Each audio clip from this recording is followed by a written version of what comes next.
आस्का छोड़ी अर्श का साथ जाएगी रजत के पास। जी हाँ दोस्तों, इधर आस्का बहुत ज़्यादा गुस्से में रहती है क्योंकि रजत ने सबके सामने उसकी बेइज्जती कर दी है।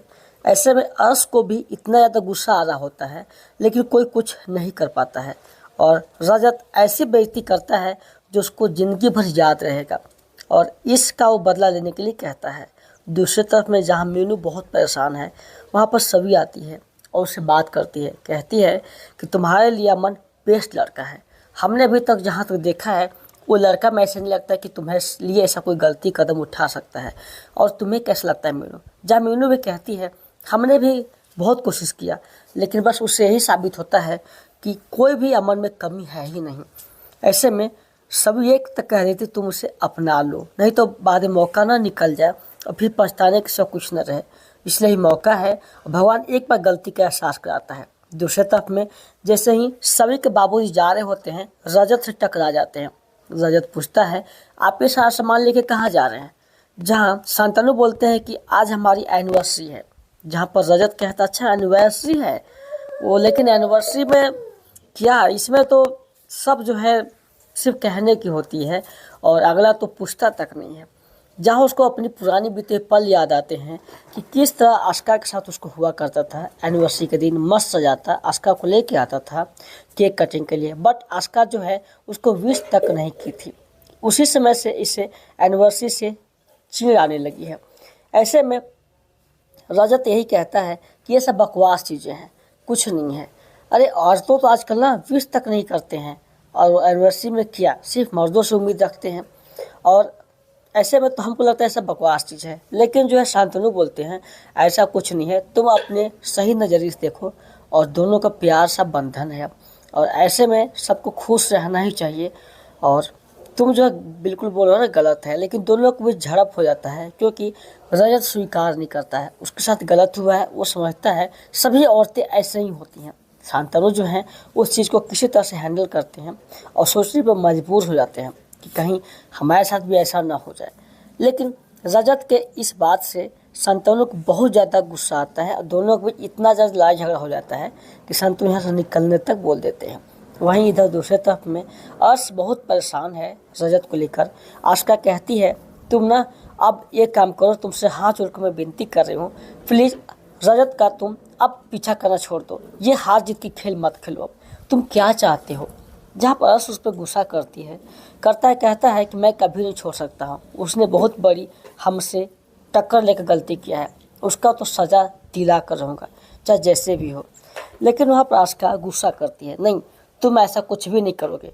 अर्श कहता है नहीं मैं तो करूँगा ही, उसे छोड़ने वालों में से मैं नहीं हूँ। तभी आस्का यहाँ पर गुस्से में कहती है अगर तुम ऐसा करोगे तो मैं इस घर में नहीं रहूँगी, मैं जा रही हूँ सामान पैक करने के लिए। अर्श कहता है तुम कहाँ जाएगी ऐसे में? तभी वो रामू अपनी बुलाता है नौकर को, कहता सारा सामान में पैक कर दो।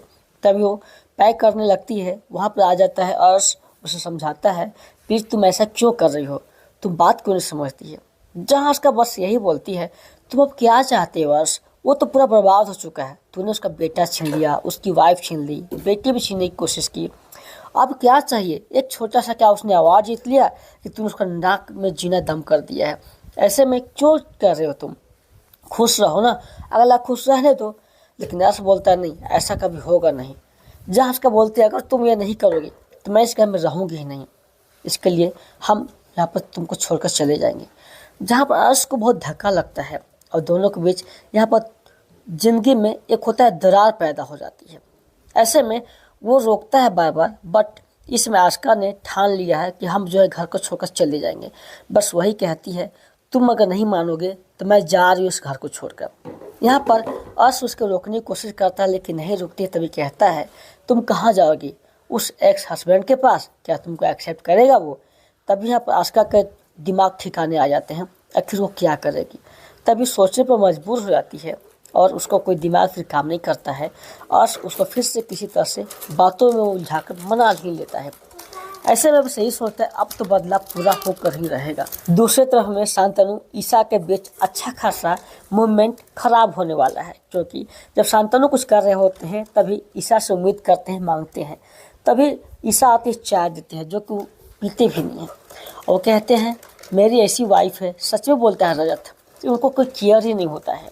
ईशा को लगता है शांतनु मेरा केयर नहीं करता, उसको याद भी नहीं कि मेरी आज एनिवर्सरी है, यानी कोई एक दूसरे को विश नहीं करते हैं, दोनों गुस्से में रहते हैं।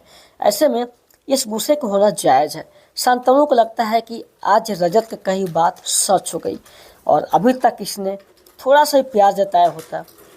जहाँ पर ईशा भी गुस्सा कर रहा, तुम खुद से ले लो, तुम मुझे क्या करते ही क्या हो, चल जाते हो अपना ऑफिस, सारा काम मुझे ही करना पड़ता है, मैं नौकर हूँ कोई, अब मैं भी कोई कॉलेज ज्वाइन करूँगी और चली जाऊँगी, सारा काम तुम करोगे।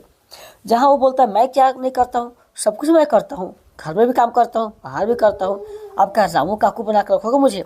दोनों में अच्छा खासा झगड़ा शुरू हो जाता है। तभी यहाँ पर ईशा को समझ में आता है कि कैसा मेरा हस्बैंड है, आज एनिवर्सरी भी उसको याद नहीं है, अभी तक विश तक नहीं किया है। पहले ही आदमी था 12 बजे रात को मुझे विश करता था, लेकिन आज मुझसे लड़ रहा है एनिवर्सरी के दिन में। जहाँ पर शांतनु को ये लगता है कि मेरी पत्नी कैसी है, मुझसे लड़ रही है, और ये पहले कितना अच्छा सब कुछ करती थी, बट हो क्या गया, इसको ऐसे क्यों कर रही है। लेकिन इस समय में जो है उधर से सभी आ जाते हैं एनिवर्सरी विश करते हुए। दोनों सुन कर हैरान रह जाते हैं, देखो मेरी बेटी को याद है, तुम मेरा हस्बैंड हो, तुम्हें नहीं याद है। तभी वो कहती है कि देखो ये कैसे हस्बैंड है, ये आज की लड़ाई कर रहे हैं, पहले तो विश करते थे, आज विश तक नहीं किया है उन्होंने अभी तक ला। शांतनु कहते तूने कब विश किया, कहते ओ याद नहीं है, बोलो ना सीधे। ओ तभी सभी भी कहती है कि वो दोनों को याद नहीं है। जहाँ पर ईशा खूब बुराई करती सभी के सामने, और वो कहते हैं कि आप ना पहले बार रात को उठ के पहले विश करते थे, वो प्यार कहाँ गया, एक से गुलदस्ते सब ला के देते थे। शांतनु खुद को साबित करता है कि तुम्हारी मम्मी को भी याद नहीं था ना, इसीलिए भी कह रही है। जहाँ पर सभी को बहुत बुरा लगता है कि यार कि आप लोग ऐसा नहीं करना चाहिए, अरे अच्छे से विश करो ना, फिर आप लोग लड़ाई झगड़ा क्यों कर रहे हो एक दूसरे के प्रति। आने वाले एपिसोड में दिखाया जाएगा सभी से रजत माफ़ी मांगने वाला है और दोनों एक दूसरे के करीब आते हुए नजर आएंगे। सभी को झटका लगेगा। आने वाला एपिसोड खास होने वाले हैं, इसका पूरा एपिसोड स्टाउट